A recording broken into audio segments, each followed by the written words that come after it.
प्यारे साथियों नमस्कार। स्वागत है आपका अपने YouTube channel mock test with Vikas में। आज मॉक टेस्ट सेकंड हमने लेके आया है BSSC इंटर स्तरीय जो आपकी एग्ज़ाम होने वाली है उसके लिए। तो लास्ट तक वीडियो पर बने रहिएगा। ये सभी क्वेश्चन प्रीवियस ईयर प्रश्न से रिलेटेड है और ऐसे ही प्रश्न आपके एग्जाम में आने की पूरी संभावना रहेगी। तो चलिए स्टार्ट करते हैं प्रथम क्वेश्चन से। पहला क्वेश्चन है, जोक निम्नलिखित में से किस संघ से संबंधित है? तो जोक जो आपने देखा होगा ये जो है ये एनिलिडा संघ का होता है। राइट आंसर ए हो जाएगा। इसके साथ कुछ इंपॉर्टेंट फैक्ट्स याद रखिएगा। अभी तक पूरी दुनिया में सबसे बड़ा संघ जो है वो ऑर्थोपेडा होता है। ऑर्थोपोडा जो संघ है ये पूरी दुनिया में सबसे बड़ा संघ है, यानी सबसे ज़्यादा प्रजाति, लगभग 9000 से ज़्यादा प्रजाति इसमें पाई जाती है। तो इंपॉर्टेंट है, क्वेश्चन याद रखिएगा। चलिए नेक्स्ट क्वेश्चन की ओर बढ़ते हैं। और जो ऑर्थोपोडा है, एक और क्वेश्चन पूछता है कि इसका जो परिसंचरण तंत्र है, रक्त परिसंचरण तंत्र वो कैसा होता है? तो याद रखिएगा वो खुला होता है। तो इंपॉर्टेंट है, इसको याद रखिएगा। चलिए नेक्स्ट क्वेश्चन की ओर बढ़ते हैं। कह रहा है किस में होमोडोंट दांतें पाई जाती है? तो होमोडोंट जो दांतें जो है ये मछलियों में पाई जाती है। राइट आंसर ए हो जाएगा। देख सकते हैं कितने इंपॉर्टेंट क्वेश्चन लिए गए हैं। तो आप चैनल पे नए हैं तो सब्सक्राइब और शेयर जरूर कर दीजिएगा एक बार। होमोडोंट जो दांतें पूछा है ये मछलियों में पाई जाती है, जबकि स्तनधारियों जैसे मानव, घोड़ा, तेंदुआ ये सब स्तनधारी है। तो ये स्तनधारी में जो दांतें पाई जाती है उसका नाम नोट कर लीजिए। इसका नाम है थिकोडोंट। ये स्तनधारियों में पाई जाती है। चलिए नेक्स्ट क्वेश्चन की ओर बढ़ते हैं। जितने इंपॉर्टेंट फैक्ट्स हैं हम ज़्यादा से ज़्यादा कोशिश करेंगे कि वो आपको बता दें, ताकि आप एग्जाम में क्वेश्चन देखते ही सॉल्व कर दें। नेक्स्ट क्वेश्चन है, मनुष्यों में पाचन तंत्र में उत्सर्जित जो अम्ल है वो कौन सी होती है?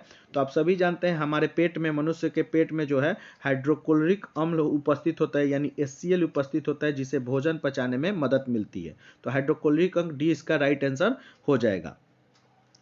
चलिए नेक्स्ट क्वेश्चन की ओर बढ़ते हैं। कर है निम्नलिखित में से कौन सा रोग विषाणु जनित नहीं है? यानी इसमें से 4 दिया है और एक विषाणु जनित नहीं होगा, बाकी सब विषाणु से होने वाला रोग होगा। तो चेचक एडवर्ड जेनर ने इसका खोज किया था। ये विषाणु जनित वायरस से होता है, बिल्कुल सही है, ये तो होता है। इन्फ्लुएंजा भी विषाणु से ही होता है, वायरस से ही होता है। खसरा भी वायरस से ही होता है। तपेदिक किसका राइट आंसर हो जाएगा? तपेदिक जो है ये बैक्टीरिया से होने वाला रोग है।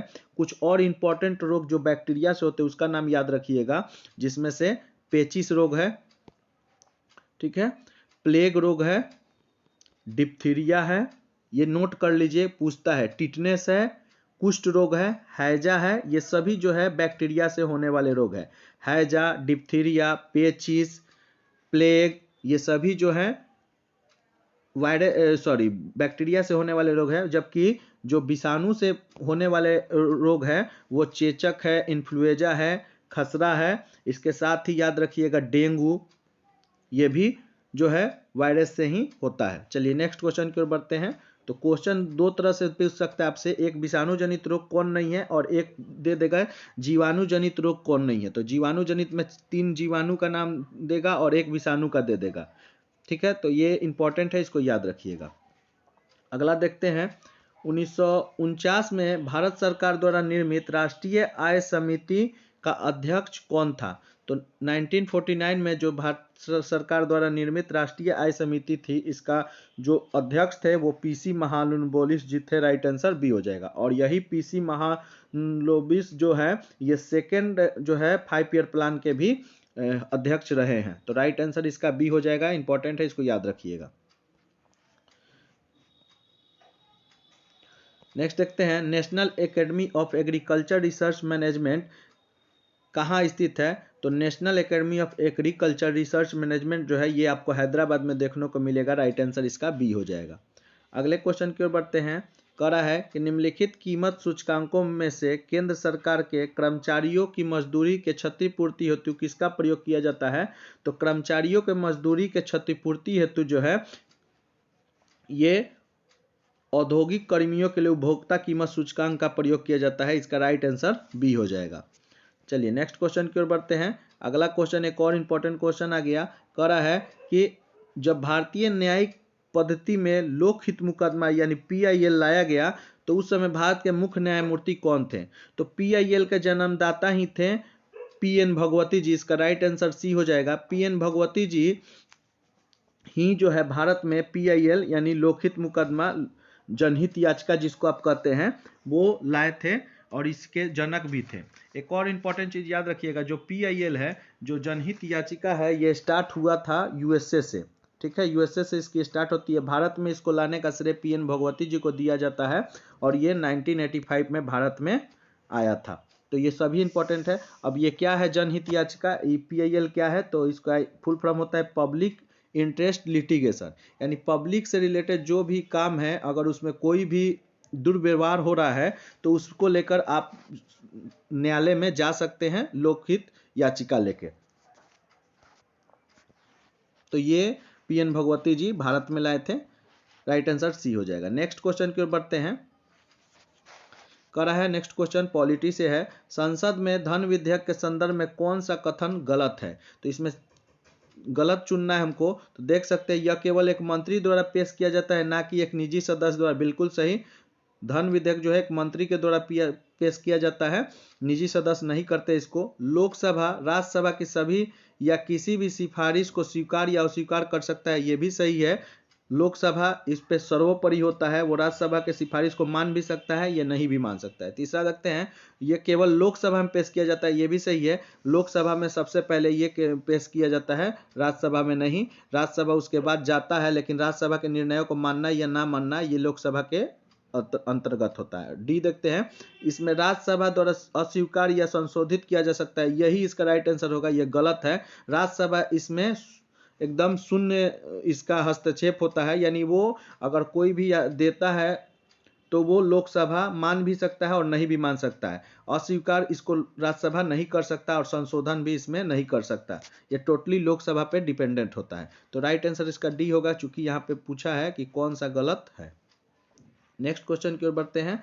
कह रहा है किस अनुच्छेद में संसद के संयुक्त अधिवेशन की व्यवस्था है? तो अनुच्छेद जो है आपका 108 में संयुक्त अधिवेशन की व्यवस्था देखने को मिल सकता है, और 110 में अभी ऊपर धन विधेयक की चर्चा 110 में था। ऊपर एक नोट कर लीजिए कि ये जो धन विधेयक की चर्चा है ये अनुच्छेद 110 में देखने को मिलता है। क्वेश्चन आपसे ये भी पूछ सकता है। चलिए ये हो गया। अब देखते हैं एक चीज और यहां से याद रखिएगा कि जब संसद के संयुक्त अधिवेशन जो है ये राष्ट्रपति बुलाते हैं और इसकी अध्यक्षता जो है लोकसभा स्पीकर करते हैं। अगर लोकसभा स्पीकर नहीं रहेगा तो लोकसभा के उपाध्यक्ष इसके अध्यक्षता करेंगे। अगर ये भी अनुपस्थित रहते हैं तो जो राज्यसभा है, राज्यसभा के उपसभापति, ये इसके जो है अधिवेशन की अध्यक्षता करेंगे। अभी राज्यसभा के उपसभापति कौन है? तो याद रखिएगा हरिवंश नारायण सिंह जी हैं। ये इंपॉर्टेंट है, करंट का न्यूज है, याद रखिएगा इसको।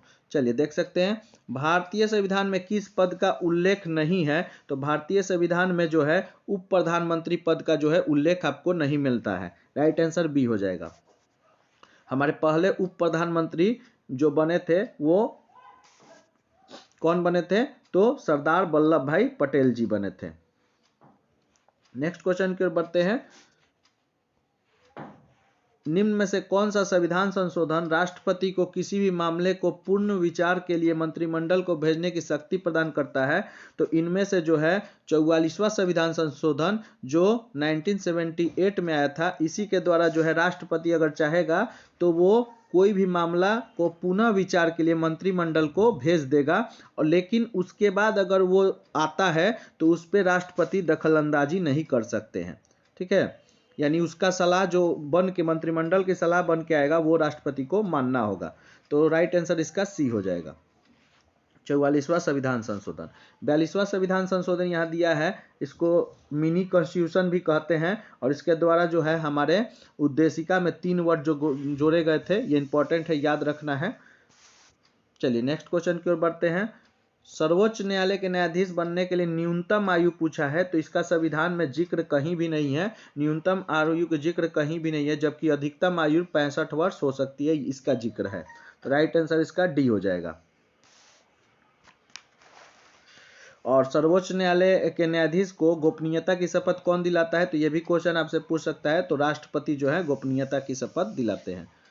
अगला देखते हैं, भारत के राष्ट्रपति अपनी शक्ति का प्रयोग कैसे करते हैं? तो भारत के राष्ट्रपति अपनी शक्ति का प्रयोग जो है सीधे कर सकते हैं या अपने अधीनस्थ अधिकारियों द्वारा करते हैं। ये अनुच्छेद ही है, अनुच्छेद 53 में कहा गया है। देखिए अनुच्छेद 52 में जो है भारत का एक राष्ट्रपति होगा ये कहा गया है, और 53 में कहा गया है कि राष्ट्रपति कार्यपालिका की शक्ति होगी इनमें, और ये अपनी शक्तियों का प्रयोग सीधे अथवा अधीनस्थ अधिकारियों द्वारा कर सकते हैं। अनुच्छेद 53 में है। अनुच्छेद 54 में क्या है? इनके चुनाव के बारे में जिक्र है, निर्वाचन के बारे में। ठीक है, 61 में महाभियोग है, 72 में क्षमादान राष्ट्रपति दे सकते हैं, इसका जिक्र है। तो ये सभी अनुच्छेद इंपॉर्टेंट है, नोट कर लीजिए। नेक्स्ट देखते हैं, भारत में पंचायती राज किसका प्रतिनिधित्व करता है? तो पंचायती राज जो है शक्तियों का विकेंद्रीकरण का प्रतिनिधित्व करता है, लोगों की सहभागिता इसमें है, और सामुदायिक विकास का भी प्रतिनिधित्व करता है, यानी ये सभी इसका राइट आंसर हो जाएगा डी। अगला क्वेश्चन देखते हैं। अगला क्वेश्चन है कि भारत में राजनीतिक दलों का पंजीकरण निम्नलिखित प्रावधानों में किसके अनुसार किया गया है? तो राजनीतिक दलों का पंजीकरण जो इलेक्शन कमीशन करता है, ये प्रावधान है लोक प्रतिनिधि अधिनियम 1951 के द्वारा ये करता है। राइट आंसर ए हो जाएगा। अभी चीफ इलेक्शन कमीशन कौन है आप बताइए कमेंट में। नेक्स्ट क्वेश्चन की ओर बढ़ते हैं। करा है, राज्य मानवाधिकार आयोग अपना वार्षिक प्रतिवेदन जो है किसके समक्ष प्रस्तुत करता है? तो राज्य मानवाधिकार आयोग ये अपना वार्षिक प्रतिवेदन जो है राज्य सरकार को समर्पित करता है, और ये राज्य सरकार जो है मंत्रिमंडल में वो प्रतिवेदन को रखवाते हैं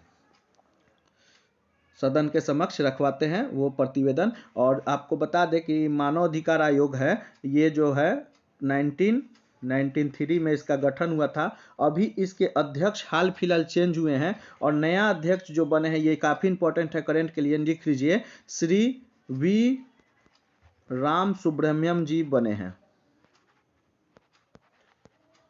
श्री वी राम सुब्रमण्यम जी अभी हाल फिलहाल इसके अध्यक्ष हैं मानवाधिकार आयोग के। इंपॉर्टेंट है, नोट कर लीजिए, श्री वी राम सुब्रमण्यम, नोट कर लीजिए। नेक्स्ट क्वेश्चन की ओर बढ़ते हैं। कह है, रॉलेट एक्ट भारतीय राष्ट्रीय कांग्रेस के विरोध किया, इसका क्या लक्ष्य था?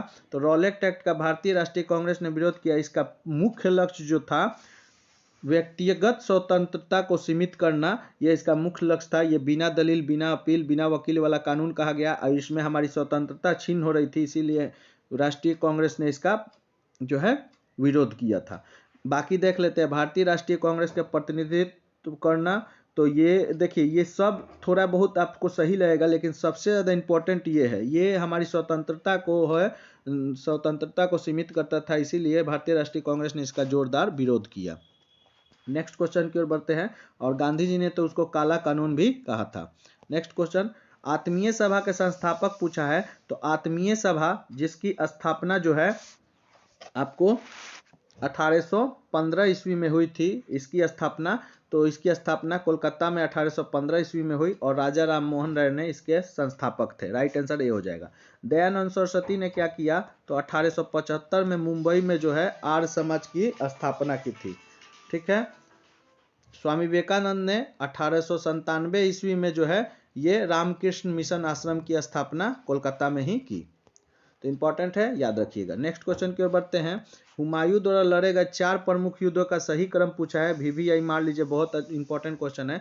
तो सबसे पहले हुमायूं जो लड़ा था वो देवरा का युद्ध था, 1531 ईस्वी में देवरा का युद्ध लड़ा था। उसके बाद चौसा का युद्ध 1539 ईस्वी में लड़ा था, 1539 में चौसा ये देवरा। उसके बाद कन्नौज 1540, और सरहिंद लास्ट का युद्ध था 1555 में लड़ा था। तो सभी याद रखिए, डेट भी ये पूछ सकता है। राइट आंसर इसका डी हो जाएगा।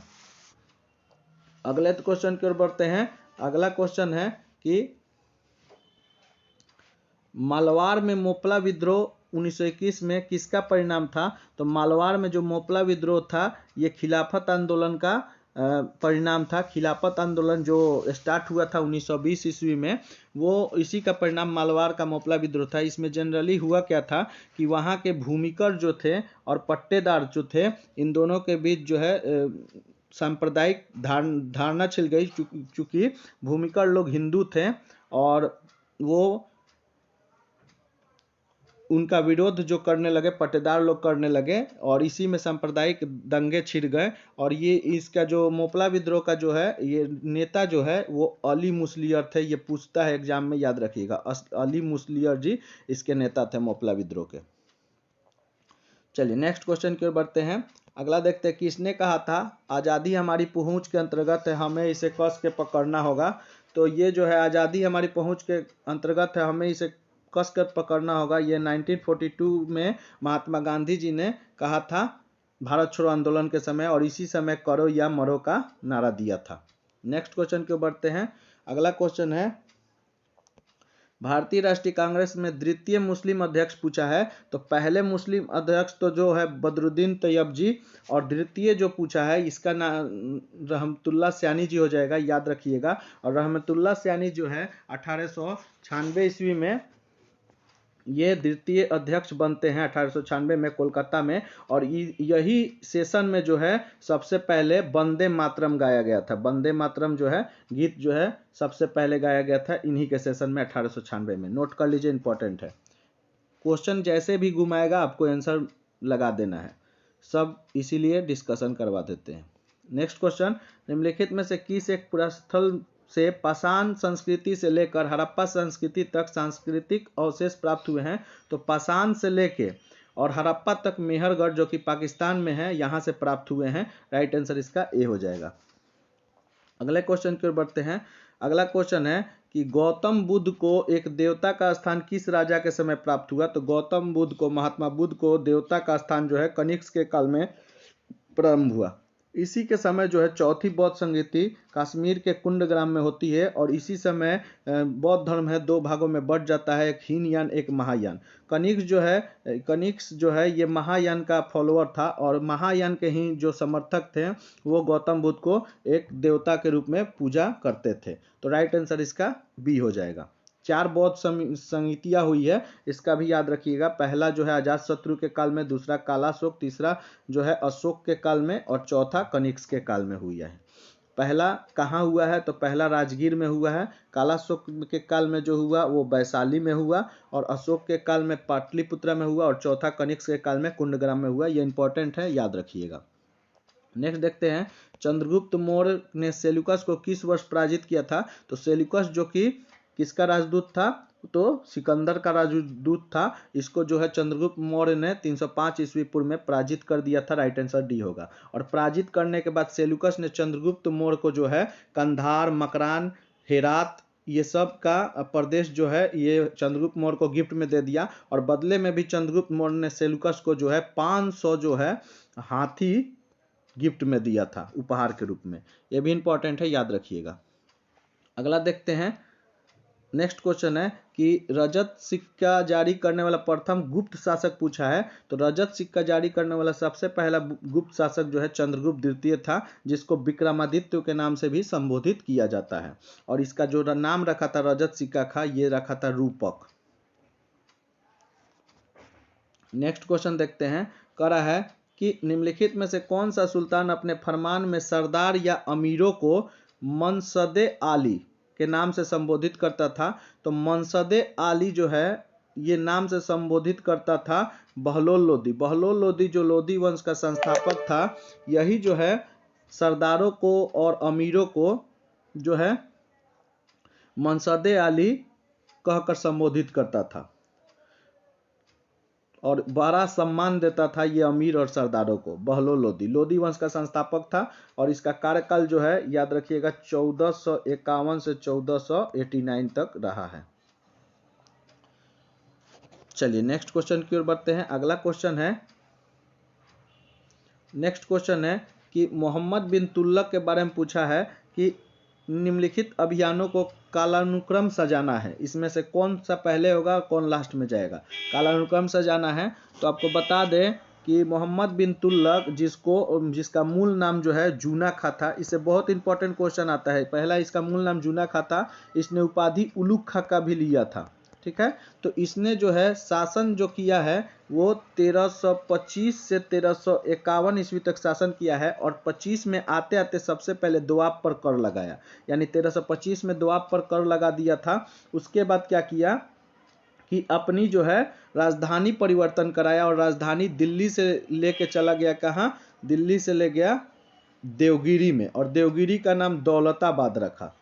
ठीक है, तो 2 के बाद 3 हो जाएगा, देख लेते हैं 2 के बाद 3, यही इसका राइट आंसर होगा। उसके बाद क्या किया, सांकेतिक मुद्रा चलाया, और कराची अभियान सबसे लास्ट में इसने किया था 1337 से 38 ईस्वी के बीच। कराची कहाँ पे पड़ता है, हिमाचल प्रदेश के कुमायूं जिले में ये कराची पड़ता है। ठीक है, तो राइट आंसर इसका डी हो जाएगा। फिर से याद रखिए, मोहम्मद बिन तुगलक जो है, ये इसको मूल नाम जो है जूना खां, उलुग खां भी इसको कहते हैं। इसने 1325 से 1351 तक शासन किया, और 25 में आते आते दोआब पर कर लगाया। 1326 में राजधानी परिवर्तन किया, ठीक है, 1326 में, और दिल्ली से कहाँ ले गया, देवगिरी, और देवगिरी का नाम दौलताबाद रखा, और उसके बाद सांकेतिक मुद्रा चालू किया, और तब कराची अभियान। राइट आंसर इसका डी हो जाएगा। और इसी ने, याद रखिएगा, इसके दरबार में, मोहम्मद बिन तुगलक के दरबार में इब्ने बतूता आया था, जो कि मोरक्को का निवासी था, और इसने मोहम्मद बिन तुगलक की जीवनी को रेहला नामक पुस्तक में लिखी है। इंपॉर्टेंट है, याद रखिएगा। नेक्स्ट क्वेश्चन की ओर बढ़ते हैं।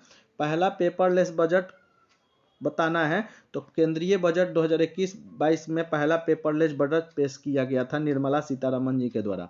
दोस्तों, सभी क्वेश्चन काफ़ी इंपॉर्टेंट लिए गए हैं, सभी डिस्कशन भी पूरे तरह हम करा दे रहे हैं ताकि आपके एग्जाम में कोई परेशानी नहीं होगा। तो इसलिए चैनल नया है तो थोड़ा सपोर्ट कीजिए और शेयर सब्सक्राइब जरूर कर दीजिएगा।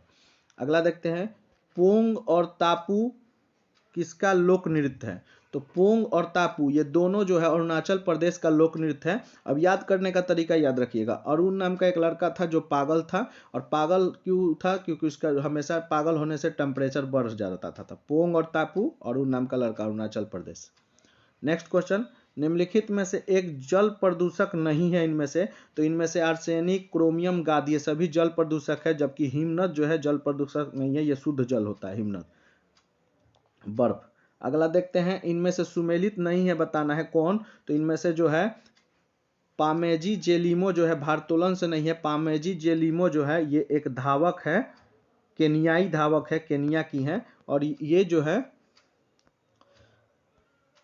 ये केनियाई धावक है, ये केनिया की हैं, और ये ओलंपिक मेडल भी जीती हुई है। राइट आंसर सी हो जाएगा, यही सुमेलित नहीं है। बाकी Kieron Pollard cricket, Sanya Richards hockey, ये सभी सुमेलित है। अगला देखते हैं, करा है कि किस विद्वान ने मानव विकास की अवधारणा की शुरुआत की। तो डॉक्टर महबूबुल हक, जो कि पाकिस्तान के इकोनॉमिस्ट हैं, इन्होंने ही सबसे पहले मानव विकास सूचकांक की अवधारणा दिया था, मानव विकास की अवधारणा दिया था, और इसको जारी जो है यूएनडीपी करता है, united national development programme, UNDP इसको जारी करता है। और इस यूएनडीपी का स्थापना 1965 ईस्वी में हुआ था, और इसी के द्वारा ये रिपोर्ट जारी होता है। हेडक्वार्टर पूछे यूएनडीपी का, तो याद रखिएगा न्यूयॉर्क सिटी में है, न्यूयॉर्क सिटी। नेक्स्ट क्वेश्चन की ओर बढ़ते हैं। WTO का पुराना नाम पूछा है। तो WTO को पहले गेट के नाम से जाना जाता था, बाद में 1995 में इसका नाम, गेट का नाम बदलकर वर्ल्ड ट्रेड ऑर्गेनाइजेशन रख दिया। इसका मुख्यालय जो है जेनेवा, स्विट्जरलैंड में है। ठीक है, गेट की स्थापना जो है ये हुआ था 1947 ईस्वी में। इसका फुल फॉर्म है the general agreement on trade and traffic. अगला देखते हैं, सिलिकॉन वैली पूछा है कहाँ स्थित है। तो सिलिकॉन वैली जो है सैन फ्रांसिस्को अमेरिका में स्थित है, और इसी यहाँ पे चूंकि आईटी हब है, आईटी कंपनी बहुत सारी है, और चूंकि भारत में बेंगलोर में आईटी हब है, इसीलिए भारत का सिलिकॉन वैली जो है, भारत का ये बेंगलोर को कहा जाता है। तो इंपॉर्टेंट है, याद रखिएगा। चलिए नेक्स्ट देखते हैं, एक पारिस्थितिक तंत्र जैविक घटकों में शामिल है। तो पारिस्थितिक तंत्र जैविक घटकों में जो है उत्पाद, उपभोक्ता और अपघटक, ये तीनों जो है शामिल है।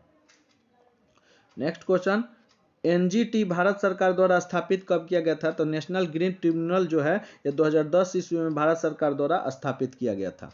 अगला क्वेश्चन देखते हैं, जैविक ऑक्सीजन डिमांड का एक प्रकार का प्रदूषण सूचकांक है। कौन सा प्रदूषण सूचकांक है। तो ये जलीय वातावरण का प्रदूषण सूचकांक है, BOD। राइट आंसर ए हो जाएगा। नेक्स्ट क्वेश्चन की ओर बढ़ते हैं। राष्ट्रीय युवा दिवस 2023 का विषय क्या था? तो 2023 और 2024 दोनों याद रखिएगा।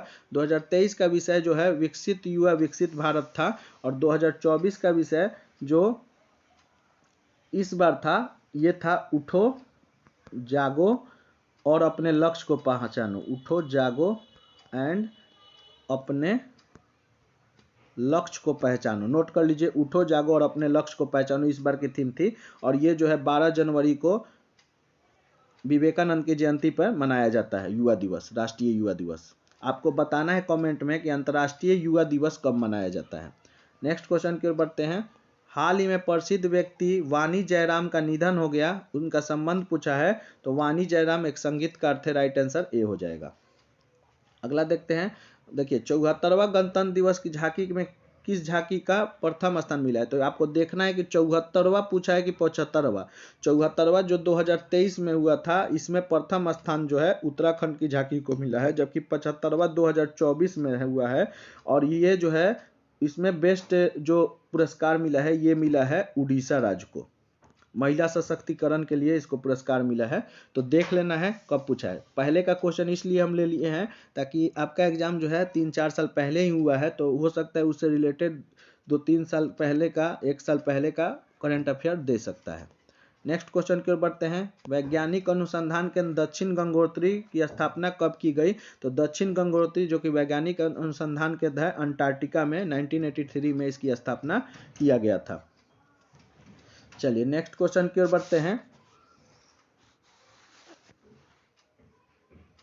अगला देखते हैं। अब सुमेलित करना है, बताना है राज्य और जनजाति कहाँ है। तो लिम्बू सिक्किम में रहती है, बिल्कुल सही है। कार्बी जनजाति जो है हिमाचल प्रदेश, ये गलत है। कार्बी जो है ये असम की जनजाति है, नोट कर लीजिए, कार्बी असम की जनजाति है। और डोगरिया उड़ीसा, ये भी सही, यानी 1 और 3 सही है। तो सही पूछा है तो 1 और 3 राइट आंसर ये हो जाएगा। कार्बी कहाँ है? असम का, नोट कर लीजिए। अगले क्वेश्चन की ओर बढ़ते हैं। एक देश के अंदर स्थित सबसे बड़ा झील कौन है? तो मिशिगन झील जो यूएसए में पड़ता है, ये एक देश के अंदर सबसे बड़ा झील है। ये टोटल जो है ये 58,000 वर्ग किलोमीटर में फैला है यूएसए में। अगला क्वेश्चन की ओर बढ़ते हैं। वायुमंडल में हाइड्रोजन का प्रतिशत पूछा है। तो सबको मालूम रहता है कार्बन का 0.03%, लेकिन यहाँ हाइड्रोजन का पूछ दिया, तो सभी का याद रखिएगा। वायुमंडल में सबसे ज़्यादा होता है नाइट्रोजन 78%, उसके बाद होता है ऑक्सीजन 21%, ठीक है। उसके बाद होता है कार्बन 0.03% और हाइड्रोजन होता है 0.01%। राइट आंसर ए हो जाएगा। अगला देखते हैं। निम्नलिखित में कौन सी जलधारा गर्म जलधारा का उदाहरण नहीं है? तो यानी ठंडी जलधारा है, तो ठंडी जो है ये पेरुवियन जलधारा जो कि प्रशांत महासागर की जलधारा है, ये एक ठंडी जलधारा है। जबकि सुसीमा, एल नीनो, इसके साथ क्यूरेसियो, ये सभी गर्म जलधारा है। तो इसका राइट आंसर ए हो जाएगा। अगला देखते हैं। भारतीय मानसून मौसमी विस्थापन से इंकित है, जिसका मुख्य कारण क्या है? तो भारतीय मानसून मौसमी विस्थापन से इंकित है, जिसका कारण है स्थल तथा समूहों में, यानी स्थल और समुद्री ताप का अंतर, समुद्रों की ताप का, स्थल और समूहों का विभेदी तापमान का अंतर। राइट आंसर बी हो जाएगा। अगला देखते हैं। नोकरेक जैवमंडल किस क्षेत्र में है? तो नोकरेक जो है आपका ये पड़ेगा मेघालय में, नोकरेक, ठीक है। इसकी स्थापना 1988 ईस्वी में हुआ था। इसके साथ ही और भी जैवमंडल है, जैसे सिमलीपाल है जो कि उड़ीसा में है, इसकी स्थापना जो है 1994 में हुआ था। इसके साथ ही आपको कंचनजंगा पड़ेगा, इसकी स्थापना 2000 ईस्वी में हुआ था। और कंचनजंगा कहाँ पे पड़ेगा? तो कंचनजंगा सिक्किम में पड़ेगा। तो सभी जैवमंडल को आपको याद रखना है नोट करके। कौन सा डेल्टा कैप कोमोरिन एवं कृष्णा डेल्टा के मध्य स्थित है? तो इसमें जो है कोरोमंडल तट जो है ये कैप कोमोरिन और कृष्णा डेल्टा के मध्य स्थित है। और ये जो है आपको आंध्र प्रदेश से तमिलनाडु के बीच में देखने को मिलता है कोरोमंडल तट। नेक्स्ट, किसकी कोई इकाई नहीं होती? तो सापेक्षिक घनत्व की कोई इकाई नहीं होती। राइट आंसर बी हो जाएगा। अगला देखते हैं। कह रहा है स्लैग्मोमीटर उपयोग होता है किसको मापने में? तो लैग्मोमीटर उपयोग होता है पृष्ठीय तनाव को मापने में। VVI मार के इसको याद कर लीजिए, ये राइट आंसर ए हो जाएगा। अगला क्वेश्चन देखते हैं। यदि किसी वस्तु वृत्ताकार पथ में घुमाई जाती है तो उस पर किया गया कार्य कैसा होगा। तो वृत्ताकार पथ में जब वस्तु को हम घुमाते हैं तो वर्क पूछा है, तो वर्क इक्वल टू होता है एफ डी कॉस थीटा। आपको फार्मूला मालूम होगा, जहाँ डी क्या है, डिस्प्लेसमेंट है, और जब गोलाकार चीज में कोई वस्तु घुमाएंगे तो डिस्प्लेसमेंट चूंकि शून्य हो जाएगा, इसलिए क्या होगा, टोटल भाग ही वर्क का शून्य हो जाएगा, यानी राइट आंसर ए हो जाएगा। अगला देखते हैं, ऊर्जा के संबंध में निम्न में से कौन सा कथन सत्य है। तो सत्य नहीं है, सॉरी, ऊर्जा भौतिक पदार्थ नहीं है। तो ऊर्जा किसी कार्य को करने की क्षमता का माप है, बिल्कुल सही, ये भी सही है। ऊर्जा की कई रूपों में संग्रहित किया मापा जाता है, ये भी सही है। ऊर्जा के दौरान निर्गत ऊर्जा निर्वात में जाती है, ये बिल्कुल गलत है। ऊर्जा को ना ही हम क्रिएट करते हैं ना ही डिस्ट्रॉय कर सकते हैं, वो निर्वात में नहीं जाती है, ठीक है। ऊर्जा को एक चीज से दूसरे बॉडी में ट्रांसफर किया जा सकता है, ठीक है। तो ये ऊर्जा का जो है नियम ही है, तो राइट आंसर इसका डी हो जाएगा, ये सही नहीं है। अगला देखते हैं,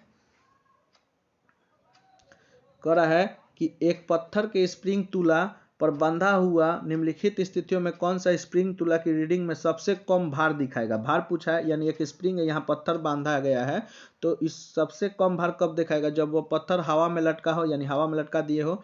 जब पत्थर किसी बीकर के लिए पानी की सतह पर, यानी पानी की सतह यहाँ पे है बीकर में, तो वहां पे रखा गया हो। जब पत्थर किसी बीकर के लिए पानी में पूरी तरह से निमज्जित हो, पूरी तरह से यानी पानी में पूरी तरह डूबा हुआ, तो हम लोग जानते हैं उत्प्लावन के नियम के तहत कि जब कोई भी चीज पानी में डूबा रहता है वो तो भारलेस अपने आप को संवर्धित करता है, ठीक है। तो इसका राइट आंसर सी ही हो जाएगा, वो सबसे कम भार जो है पानी में पूरी तरह डूबा रहेगा तो जो है दिखाएगा, राइट आंसर सी हो जाएगा, संदर्भित करेगा। नेक्स्ट क्वेश्चन की ओर बढ़ते हैं, कह रहा है बोरोसिलिकेट जो ग्लास है बर्तन का माइक्रोवेव ओवन में प्रयोग किया जाता है, क्यों, क्योंकि ये अत्यंत ऊष्मा प्रतिरोधी होता है, इसीलिए इसको माइक्रोवेव ओवन में प्रयोग किया जाता है, राइट आंसर बी हो जाएगा। अगला देखते हैं, किसी विस्फोट के कारण समुद्र में तल पर बनने वाली लहरें कैसी होगी। तो विस्फोट के कारण समुद्र के तल पर बनने वाली लहरें जो है अनुदैर्घ्य होगी, राइट आंसर भी हो जाएगा। जबकि अगर समुद्र के पूछे आपसे कि अगर समुद्र के सतह पर, यहाँ पे अगर समुद्र के सतह पर पूछता तब ये अनुप्रस्थ हो जाता। तो याद रखिएगा दोनों चीज, विस्फोट के कारण समुद्र के सतह पर अगर पूछे तो अनुप्रस्थ तरंगे लहरें जो है अनुप्रस्थ जैसी बिहेव करेगी, और तल पे पूछे तो अनुदैर्घ्य जैसी बिहेव करेगी, दोनों याद रखिएगा। हाइड्रोजन के अणु का नाभिक किसके बना होता है। तो हाइड्रोजन अणु का जो नाभिक है इसमें जो है हाइड्रोजन 1 होता है, जहाँ एक न्यूट्रॉन होता है, सॉरी एक प्रोटॉन और एक इलेक्ट्रॉन होता है, न्यूट्रॉन इसमें नहीं होता है, इसलिए इसका राइट आंसर डी हो जाएगा, इनमें से कोई नहीं। अगला देखते हैं, कह रहा है निम्न में से कौन सा विकल्प सहसंयोजक यौगिक का गुण नहीं है। तो सहसंयोजक यौगिक का जो गुण होता है वो होता है निम्न गलनांक और कथोनांक। ये ऊष्मा और विद्युत का दुर्बल चालक होता है, यानी ऊष्मा थोड़ा सा ही डालेंगे तो वो टूट जाता है। जल में अविलय होता है और कार्बनिक विलयों में विलय होता है, ये भी सही, यानी उच्च गलनांक और कथोनांक ये राइट आंसर नहीं होगा, राइट आंसर बी होगा इसका, ठीक है। जैसे सहसंयोजक यौगिक कौन है, H2O है, ठीक है, CH4 मीथेन है, NH3 अमोनिया है, तो ये सब सहसंयोजक यौगिक है। इसका कंडीशने होता है सहसंयोजक यौगिक का कि इसमें थोड़ा सा हीट डालेंगे तो ये अपने को तोड़ लेता है, ठीक है। तो उच्च गलनांक और उच्च क्वथनांक इसका गुण नहीं होगा, राइट आंसर बी। चलिए नेक्स्ट क्वेश्चन, इथेनॉल को इथेन में परिवर्तित करने के लिए डिहाइड्रिंग एजेंट का उपयोग करते हैं, कौन सा डिहाइड्रिंग एजेंट होता है। तो H2SO4 शांत सल्फ्यूरिक अम्ल इसमें प्रयोग होता है। इथेनॉल का रासायनिक सूत्र क्या होता है। तो इथेनॉल का C2H5OH होता है, इंपॉर्टेंट है, याद रखिएगा। आधुनिक आवर्त सारणी में प्रथम धात्विक तत्व पूछा है। तो आप सभी जानते हैं कि प्रथम धात्विक तक हाइड्रोजन तो गैस है, हीलियम भी गैस है, उसके बाद आता है लिथियम, तो इसका राइट आंसर लिथियम हो जाएगा। लिथियम जो है प्रथम धात्विक तत्व होता है। और ये जो है बैटरी में इसका प्रयोग किया जाता है। और अभी हाल फिलहाल में चीन ने लिथियम की खोज की है तिब्बत प्रांत में, और चीन जो है सेकेंड लार्जेस्ट बन गया है। ये नोट कर लीजिएगा, करंट में आ सकता है। सेकेंड लार्जेस्ट जो है भंडारक बन गया है लिथियम का चीन। अब आपको हमें कमेंट में बताना है कि पहला सबसे ज़्यादा भंडार किस देश में है चीन लिथियम का। अगला देखते हैं, उदासीन गैसीय परमाणु के बातम कक्षा या कोष में एक इलेक्ट्रॉन को हटाने के लिए किसकी आवश्यकता होती है? तो आयनिक ऊर्जा की आवश्यकता होती है। राइट आंसर ए हो जाएगा। नेक्स्ट क्वेश्चन, निम्न में से प्रति अम्ल के संघटक के रूप में किसका प्रयोग किया जाता है? तो प्रति अम्ल के संघटक के रूप में जो है सोडियम हाइड्रोजन कार्बोनेट यानी सोडियम बाइकार्बोनेट, जिसको खाने वाला सोडा भी कहते हैं, इसका प्रयोग किया जाता है। इसका सूत्र होता है NaHCO3, सोडियम बाइकार्बोनेट। इसको प्रति अम्ल के संघटक के रूप में प्रयोग किया जाता है। अगला देखते हैं, जब सिल्वर ब्रोमाइड जो है यानी AgBr सूर्य की रोशनी में रखा जाता है तो कौन सा गैस निकलेगी? तो सूर्य की रोशनी में रखने पर जो है ब्रोमीन गैस मिलेगी। राइट आंसर डी हो जाएगा। अगला देखते हैं, उस प्रक्रिया को क्या कहते हैं जिसके द्वारा कोई धातु अपने आसपास उपस्थित नमी, एसिड इत्यादि प्रभावित कर लेता है यानी सोख लेता है या खींच लेता है? तो इसको संक्षारण कहते हैं। आप देखे होंगे कि धातु को जब भी रखते हैं खुले आसमान में तो वो जो है नमी, एसिड इस सब से जो है प्रतिक्रिया कर लेती है, अभिक्रिया कर लेती है, जिसको संक्षारण करते हैं। जैसे उदाहरण है चांदी का काला होना। ठीक है, चलिए नेक्स्ट क्वेश्चन की ओर बढ़ते हैं। कौन सा शब्द पशु व्यवहार के जैविक अध्ययन का सबसे अच्छा वर्णक है? तो पशु व्यवहार का जो जैविक अध्ययन होता है ये इथोलॉजी में होता है। यहाँ पे और भी 2-3 वर्ड है, याद रखिए। एटोमोलॉजी में क्या करते हैं? कीट पतंगों का अध्ययन करते हैं। इथनोलॉजी में क्या करते हैं? तो मानव जाति विज्ञान का अध्ययन करते हैं। ये इंपॉर्टेंट है, याद रखिएगा। नेक्स्ट, किस कोशिकांग को कोशिका का मास्टर कहा गया है? तो नाभिक को जो है कोशिका का मास्टर कहा गया है। अगला देखते हैं, अस्थायी उत्तक एक पौधे को कठोर और मजबूत बताता है। इनमें से कौन सा अस्थायी उत्तक जो है ये पौधे को कठोर और मजबूत बनाता है? तो स्क्लेरेकाइमा जो है ये एक अस्थायी उत्तक है और ये जो है पौधे को कठोर बनाने में काम आता है। राइट आंसर डी हो जाएगा। करा है, दूध में कौन सा प्रोटीन है? तो दूध में केसिन होता है। राइट आंसर बी हो जाएगा। और ये केसिन नामक प्रोटीन में बहुत सारा अमीनो एसिड होता है जो आमतौर पे स्तनधारियों के दूध में होता है। अगला देखते हैं, करा है कि जिस अंगों की मूल संरचना भिन्न होती है लेकिन दिखने में एक जैसे होते हैं, उनके कार्य भी समान होते हैं, उन्हें क्या कहते हैं? यानी उनका मूल संरचना तो अलग अलग है लेकिन दिखने में एक जैसा होगा और कार्य भी एक जैसा करेंगे, तो उसको समरूप अंग कहते हैं। राइट आंसर सी हो जाएगा।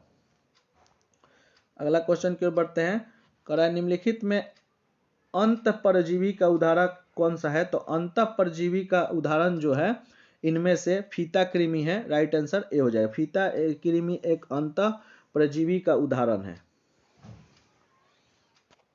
अगला देखते हैं, ऑक्टोपस के खून का रंग कैसा होता है? तो ऑक्टोपस का खून का रंग जो है नीला होता है। देखिए जनरली जो है ऑक्टोपस जो है ये मोलास्का संघ में आता है और इसमें जो है एक श्वसन यानी रेस्पिरेटरी पिगमेंट पाया जाता है जिसका नाम है हीमोसाइनिन।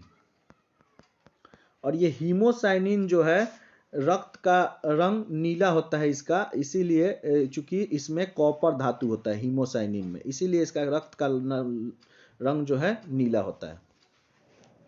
मानव शरीर में किस अंग पर एजियोप्लास्टिक की जाती है? तो मानव शरीर के हृदय में जो है एजियोप्लास्टिक किया जाता है। ये जनरली जब हार्ट अटैक आता है तब डॉक्टर जो है एजियोप्लास्टिक करते हैं। इसमें जनरली होता क्या है कि रक्त वाहिकाएं जो होती है उसको खोल दी जाती है ताकि ब्लड सप्लाई जो है डायरेक्ट हृदय से और नसों में हमारे शरीर के द्वारा हो सके। नेक्स्ट क्वेश्चन, मनुष्य में बौनेपन के लिए निम्नलिखित में से क्या उत्तरदायी है? तो बौनेपन के लिए पीयूष ग्रंथि, जिसको मास्टर ग्लैंड भी कहते हैं, ये उत्तरदायी है। जो पीयूष ग्रंथि है ये जो है शरीर में जितने भी ऐठन ममोरन ये सब होता है इसका मेन जिम्मेदार ही पीयूष ग्रंथि है। ये इसको ग्रोथ हार्मोन भी कहते हैं। तो राइट आंसर डी हो जाएगा। अगला क्वेश्चन देखते हैं, किस रोग से पीड़ित रोगों किस रोग से पीड़ित रोगी जो है नेत्रदान कर नहीं सकता, तो जो है मधुमेह रोग से पीड़ित व्यक्ति जो अपना नेत्रदान,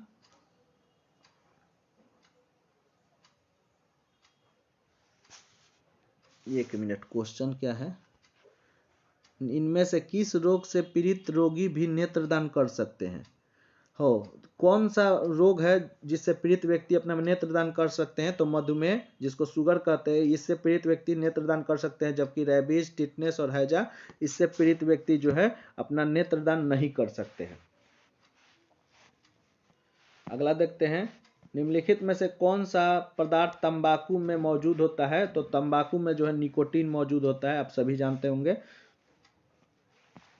नेक्स्ट क्वेश्चन, निम्नलिखित में लघु उद्योग का क्या समस्या है, तो लघु उद्योग में पूंजी का अभाव भी होता है, विपणन जानकारी का भी अभाव होता है और कच्चे माल का भी अभाव होता है। राइट आंसर इनमें सभी हो जाएगा, ये सभी लघु उद्योग की समस्या है। अगला देखते हैं, और इस सेट का लास्ट क्वेश्चन है, सेनवेट का संबंध किससे है, तो सेनवेट का फुल फॉर्म ही होता है central value added tax and, इसका फुल फॉर्म ही होता है सेंट्रल वैल्यू एडेड टैक्स, यानी ये केंद्रीय उत्पाद शुल्क है। राइट आंसर सी हो जाएगा। ऐसा करने के हमने टोटल 80 प्लस क्वेश्चन आज डिस्कशन कराया। कैसा लगा आप कमेंट में जवाब दीजिएगा, और चैनल पे हैं तो सब्सक्राइब जो कर दीजिएगा। धन्यवाद।